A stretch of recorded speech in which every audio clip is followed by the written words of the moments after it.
राजा परवेज़ अशरफ साहब, ये judicial reforms पे कल जो मोशन मूव हुआ था, राजा साहब। शुक्रिया जनाब स्पीकर, मैं आपका मशकूर हूँ कि जुडिशल रिफॉर्म के हवाले से आपने मुझे बात करने का मौका दिया। जनाब स्पीकर,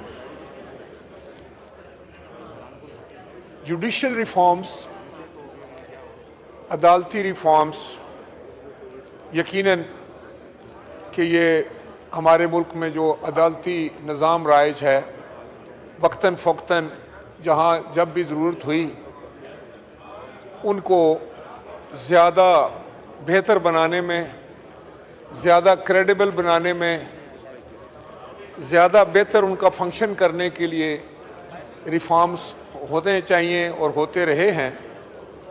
और रिफॉर्म्स आइन में तरमीम की वजह से ही आ सकते हैं, और आइन में तरमीम का हक सिर्फ इस ऑगस्ट हाउस को है, सिर्फ पार्लिमान का हक है कि वो आइन में, आइन के मुताबिक, आइन में दिए हुए तरीके के मुताबिक कि 2/3 अक्सरियत अगर मौजूद है तो वो आइन में तरमीम करे। जनाब स्पीकर, हमारे मुल्क की ये बदकिस्मती रही है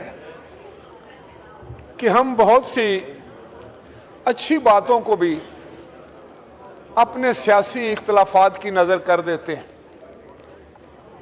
मुझे याद है कि 1973 से पहले पाकिस्तान जो था वो सरजमीन बेआइन था, इस सरजमीन पर आइन नहीं था। फिर एक अवामी लीडर ने, एक जमहूरी लीडर ने इस मुल्क को आइन दिया जिसका नाम शहीद जुल्फ़िकार अली भुट्टो था।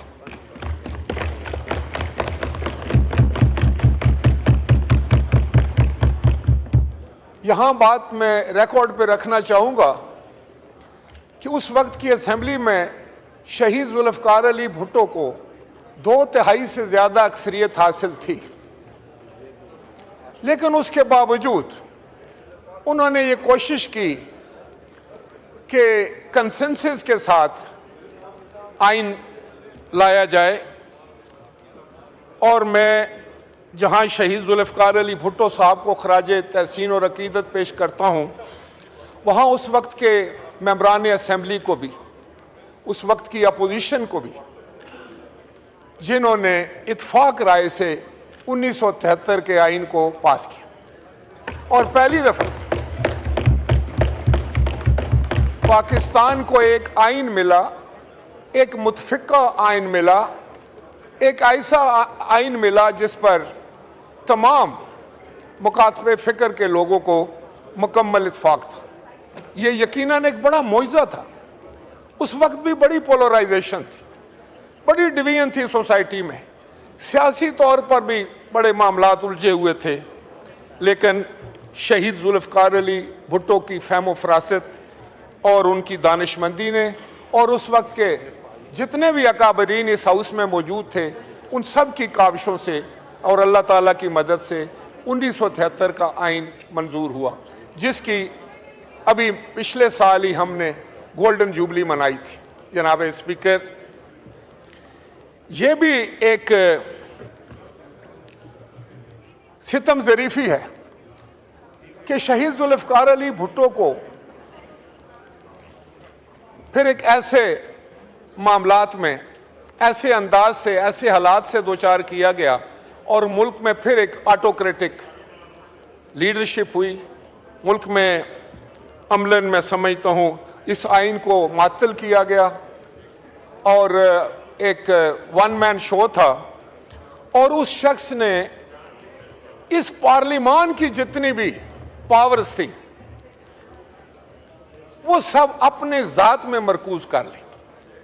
जनाब स्पीकर, ये शायद हमारी नई नस्ल को ना पता हो कि 1973 के हवाले से ये आइन और ये पाकिस्तान का निज़ाम जो था वो पार्लिमानी जमहूरियत थी, पार्लियामेंट्री डेमोक्रेसी। और उस शख्स ने इस निज़ाम को यकसर बदलने की कोशिश की और तमाम ताकत जो थी वो अपने अंदर मरकूज कर ली, और सारी ताकत जो पार्लियामान के पास थी, जो आज आपके पास है, वो उस वक्त आपके पास नहीं थी। 2008 में ये ताकत इस पार्लियामान के पास नहीं थी। वो ताकत जो थी वो प्रेसिडेंट हाउस में थी और वो जनरल मुशर्रफ के पास थी। फिर उसी शहीद जुल्फ़िकार अली भुट्टो की अजीम बेटी मोहतरमा बेनज़ीर भुट्टो, जिसने आइन के लिए, जमहूरियत के लिए, पाकिस्तान की आवाम के लिए और इस पार्लियामान की बालादस्ती के लिए जदोजहद की, और वो जदोजहद करती हुई दुनिया से चली गई। जनाब स्पीकर, फिर ऐसा हुआ कि हम दो जमातें थी, पाकिस्तान पीपल्स पार्टी और पाकिस्तान मुस्लिम लीग। दोनों जमातें आपस में सख्त मुतारिफ थी, एक दूसरे की बात सुनने के लिए तैयार नहीं थी, एक दूसरे को जगह देने के लिए तैयार नहीं थी, एक दूसरे को का आर्गूमेंट सुनने के लिए तैयार नहीं थी। बहुत मुश्किल हालात थे उस वक्त। मैं समझता हूं कि यह भी एक करिश्मा हुआ कि शहीद मोहतरमा बेनज़ीर भुट्टो और जनाब मोहम्मद नवाज शरीफ साहब के दरमियान एक चार्टर ऑफ डेमोक्रेसी हुआ। वो चार्टर ऑफ डेमोक्रेसी की बुनियादी वजह क्या थी कि जब आइन का हुलिया बिगाड़ दिया गया, जनाब स्पीकर, जब एक पावरफुल, एक ताकतवर शख्स ने 1977 के आइन का हुलिया बिगाड़ दिया, तो कोई भी असेंबली जो थी वो अपनी मुद्दत पूरी नहीं करती थी। जो 1985 में आए वो 88 में चले गए, 88 वाले 90 में चले गए, 90 वाले 93 में चले गए, 93 वाले 97 में चले गए और 97 वाले 99 में चले गए। कोई एक असेंबली भी अपनी मुद्दत पूरी ना कर सकी। गोया पाकिस्तान के अवाम में जब भी जैसे भी इलेक्शन हुए, पाकिस्तान के अवाम के मैंडेट का मजाक उड़ाया गया और एक ताकतवर शख्स या कुछ ताकतवर अशखास जो थे उन्होंने अपनी मर्जी के साथ मामलात को चलाने की कोशिश की और आइन बुनियादी तौर पर ना होने के बराबर था या उसका हुलिया बिगड़ चुका था। फिर क्या होता है? फिर 2008 आता है। 2008 में पाकिस्तान पीपल्स पार्टी जो है वो इस मुल्क में हुकूमत बनाती है। बड़ी थिन मेजॉरिटी थी, लेकिन जैसे कि उसका क्रेडिट मैं जनाब आसिफ अली जरदारी साहब को दूंगा, जिनको आज भी हम मफामत का बादशाह कहते हैं, जिनमें अल्लाह ताला ने ये सलाहियत रखी है कि वो तमाम लोगों को साथ लेकर चल सकते हैं, वो कंसेंसस बना सकते हैं। और उन्होंने सबसे पहला जो काम किया वो ये था कि जो ताकत, जो पावर्स इस हाउस की, पार्लियामान की, उस ताकतवर शख्स जनरल मुशर्रफ ने सलब कर ली थी, गसब कर ली थी, अपने अंदर मरकूज कर ली थी। उन्होंने वॉलंटरली तौर पर यह कहा, जनाब आसिफ अली जरदारी साहब ने खुद, उनको किसी ने नहीं कहा, उन्होंने खुद ये कहा कि मैं चाहूंगा कि पार्लियामान वो सारी पावर जो है वो वापस ले ले और वो पार्लियामान को हम मुक्तदिर करना चाहते हैं, उसका इक़्तिदार आला देखना चाहते हैं, उसको सोवरन बनाना चाहते हैं। यह एक जमहूरी सोच का शख्साना था जो शहीद जुल्फ़िकार अली भुट्टो से चली, शहीद मोहतरमा बेनज़ीर भुट्टो से चली और जनाब आसिफ अली जरदारी साहब के पास आए, जिन्होंने उस वक्त ये कहा था पाकिस्तान खपे। ये पाकिस्तान से मोहब्बत की दलील थी, ये पाकिस्तान की पार्लियामान की अजमत पे यकीन की दलील थी, ये पाकिस्तान के अवाम की खिदमत की दलील थी। और उन्होंने कहा कि मैं सारी ताकत जो पार्लियामेंट की सदर हाउस में आ चुकी है, मैं वापस पार्लियामान को देना चाहता हूँ। और फिर इस 1973 के आइन से और भी बड़ा खलवाड़ हुए। इसका तो हुलिया बदल चुका था, तो फिर 18वीं तरमीम लाने की जो है वो ठान ली गई। जनाब स्पीकर, ज़रा आप गौर फरमाएं। मैं अपने इन दोस्तों से भी ये, जनाब लीडर ऑफ द अपोजिशन बैठे हैं, मैं उनकी खिदमत में भी ये गुजारिश करना चाहूँगा कि उस वक़्त मुख्तलिफुल ख्याल जमातें थी। इसमें नेशनलिस्ट भी थे, मजहबी जमातें भी थीं, राइटिस्ट भी थे, लेफ्टिस्ट भी थे। इन तमाम मुख्तलिफुल ख्याल जमातों को, जिनके अपने अपने मंशूर थे, जिनका अपना अपना निज़ाम था, उनको इकट्ठे बिठाना और फिर उनको किसी तरमीम पर मुत्फिक करना। और कोई एक तरमीम की बात नहीं थी, ये कोई 4-5 तरमीम की बात नहीं थी, ये तो 60% जो थे वो आइन को दोबारा दुरुस्त करने की बात थी, बहुत सारे मामलात को सीधा करने की बात थी। तो जनाब, ये अल्लाह का शुक्र है कि एक पार्लिमानी कमेटी बनाएगी। मुझे भी ये एजाज़ हासिल है कि मैं उस पार्लिमानी कमेटी का मेंबर भी था। मुझे ये भी एजाज़ हासिल है कि मैं चार्टर ऑफ डेमोक्रेसी का भी उस कमेटी का मेंबर था, जिसने शहीद मोहतरमा बेनज़ीर भुट्टो साहबा के साथ काम किया। तो ये तरमीम हुई और वहाँ पर जितनी भी गलतियाँ थी उनको दुरुस्त कर लिया गया। अब जनाब स्पीकर, एक बात जिसको मैं खुद तस्लीम करता हूँ कि हमसे गलती करवाएगी, किन हालात में करवाएगी, क्या मारूजी हालात थे कि 8-9 माह की मुशक्कत के बाद कई सैकड़ों घंटे, हज़ारों घंटे की कंसल्टेशन सिविल सोसाइटी के साथ, लोगों के साथ, एक्सपर्ट के साथ, बार्स के साथ और फिर पूरे पार्लियामेंट्री और सियासतदानों के साथ हम एक चीज़ पर एग्रीड कर चुके थे और खौफ हमें यह दिलाया गया कि आपने जो जुडिशल सिस्टम को बनाने की कोशिश की है, जो जजेस की अपॉइंटमेंट का आपने निज़ाम वज़ा करने की कोशिश की है, हम उसको नहीं मानते। अगर आप यही रखेंगे तो हम आपकी सारी अमेंडमेंट जो है, टोटल 18वीं तरमीम, इसको ख़त्म कर देंगे। उस वक़्त अब तो मैं समझता हूँ कि शायद ये सही सोच नहीं थी, लेकिन उस वक्त ये था कि इतनी मुश्किल के साथ, इतनी अर्क-रेज़ी के साथ, इतनी दुश्वारियाँ जो है वो अबूर करके हम एक नतीजे पर पहुँचे हैं। अब अगर फिर हमें सिफर से शुरू करना पड़ा, हो सकता है कि हम दोबारा ना कर सकें या कोई और रास्ते में परेशानियां आ जाएं तो हम इस जगह पर ना पहुंच सकें। तो बहालत मजबूरी फिर 19वीं तरमीम भी मंजूर कर ली, वो अंडर एक ड्यूरस। वो मैं समझता हूं कि ज्यादती थी इस पार्लियामान के साथ, इस पार्लियामान की अजमत के खिलाफ मैं समझता हूँ एक बात थी, इसकी डिग्निटी के खिलाफ एक बात थी और इसके इक़्तिदार आला के खिलाफ एक बात थी। जब मैं पार्लियामान की बात करता हूँ जनाब स्पीकर, तो मैं 25 करोड़ अवाम की बात करता हूँ कि ये ईवान जो है, ये 25 करोड़ लोगों की दानिशगाह है, ये उनके जज्बात की अक्कासी करते हैं और यहाँ बैठे हुए लोग जो हैं वो 25 करोड़ लोगों के नुमाइंदा हैं। तो जब ये मंजूर कर लिया गया तो फिर एक अजीब निज़ाम वज़ा होना शुरू हो गया।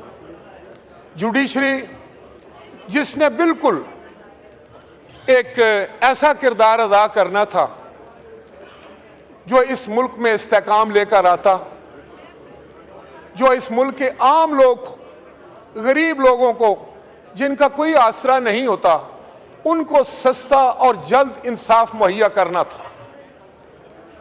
लेकिन मुझे बड़े दुख के साथ ये बात करनी पड़ती है कि वो अदवार हमने देखे कि जब एक जज साहब, चीफ जस्टिस साहब जो थे, उन्होंने हर मुमकिन कोशिश की कि हुकूमत वक्त को के सामने जो है वो हर किस्म की दीवार खड़ी किया जाए और उसको फेल कर दिया जाए, उसको काम न करने दिया जाए, उसके रास्ते में रोड़े अटकाए जाए। मैं खुद इस बात का गवाह भी हूं और मुझ पर भी ये सारी चीज़ें आजमाई गई। जनाब स्पीकर, एक वज़ीर आज़म को घर भेज दिया गया, बहुत सारे मामलात ऐसे हुए कि केसेस बना दिए गए, और यहाँ तक हुआ कि मैं बतौर वजीर आज़म अपने दफ्तर में बैठा था तो टेलीविजन पे चल रहा था कि चीफ जस्टिस साहब ने वजीर आज़म को गिरफ्तार करने का हुक्म दे दिया। ये हालात, ये वो गैर यकीनी की कैफियत थी। इस दबाव में, इन मुश्किलात में, इन प्रेशर्स में जो है वह हुकूमत काम कर रही थी। उस वक्त हमारे ब्यूरोक्रेट्स को कहा जाता था कि आप आ जाएं, आईजीजी को और जितने भी आला अफसरान थे उनको सुबह अदालत में खड़ा कर लिया जाता था, उनको डराया धमकाया जाता था। यहां तक जनाब स्पीकर, हम तो बचपन से यही सुनते आए थे कि जजेस स्पीक थ्रू देयर, जो उनके डिसीजंस होते हैं, जो फैसले लिखते हैं, वो बात नहीं करते।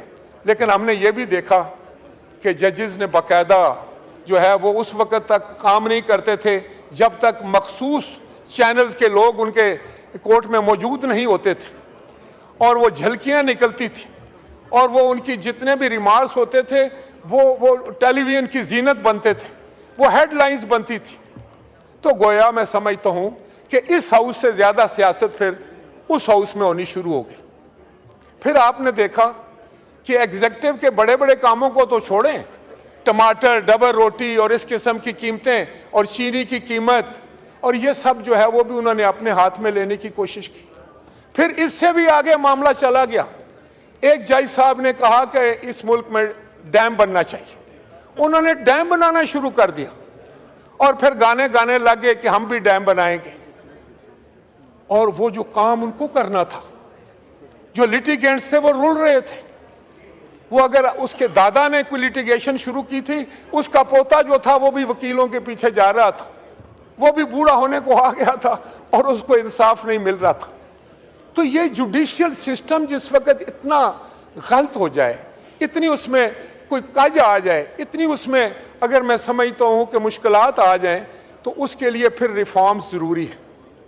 तो उस वक्त जब ये चार्टर ऑफ डेमोक्रेसी हुआ था, और उस वक्त भी उस वक्त की लीडरशिप शहीद मोहतरमा बेनज़ीर भुट्टो साहिबा का ये फरमान था कि जुडिशरी के जो ये इतनी पेंडेंसी है केसेस की, जो इतने हज़ारों लाखों केस जो हैं और इतनी ज़्यादा आवाम जो है परेशान होती है, और सियासी केसेस ले लिए जाते हैं, आइनी केसेस ले लिए जाते हैं, तो मैं ये समझती हूँ कि ज़रूरी है कि उसमें एक आइनी कोर्ट बनाई जाए, एक कॉन्स्टिट्यूशनल कोर्ट हो जो ये मामलात अपने ज़िम्मे ले ले, और बाकी सुप्रीम कोर्ट और जो जजेस हैं वो अपना काम करते रहें। बहुत खूबसूरत आइडिया था, ये कोई आज का आइडिया नहीं है, ये पाकिस्तान पीपल्स पार्टी ने और पाकिस्तान मुस्लिम लीग एन ने ये अपने चार्टर ऑफ डेमोक्रेसी में लिखा था, और ये 2006 का वाकया जनाब स्पीकर, आज 18 साल है, और हम इससे पहले भी चार्टर ऑफ डेमोक्रेसी से पहले भी हम कॉन्स्टिट्यूशनल कोर्ट्स की बात करते थे, ताकि हमारा ये जुडिशल सिस्टम ज़्यादा इफेक्टिव हो, ज़्यादा बेहतर तरीके से डिलीवर करे, और पाकिस्तान के अवाम को इससे फ़ायदा हो, पाकिस्तान के अवाम के लिए आसानियाँ पैदा हो। फिर मैं समझता हूँ कि आज वही सोच जो शहीद जुल्फ़िकार अली भुट्टो से शुरू हुई थी, जो बेनज़ीर भुट्टो साहबा तक, और फिर जनाब आसिफ अली जरदारी साहब, आज वो बिलावल भुट्टो जरदारी साहब जो है वही झंडा लेकर मौजूद हैं। खुदा के फजलो करम से एक नौजवान की आदत जिन्होंने जुडिशियल रिफॉर्म्स की बात की, और मैं अप्रिशिएट करूँ, मैं खराजे तहसीन पेश करता हूँ हुकूमत को, जनाब मियाँ मोहम्मद नवाज शरीफ साहब को, वज़ीर आज़म साहब को भी, उनकी काबीना को भी, कि जिन्होंने भी इस ज़रूरत को महसूस किया, और बाकी तमाम जमातों को। जनाबे वाला इस मामले में फिर एक पार्लियामेंट, अल्लाहु अकबर, अल्लाहु अकबर,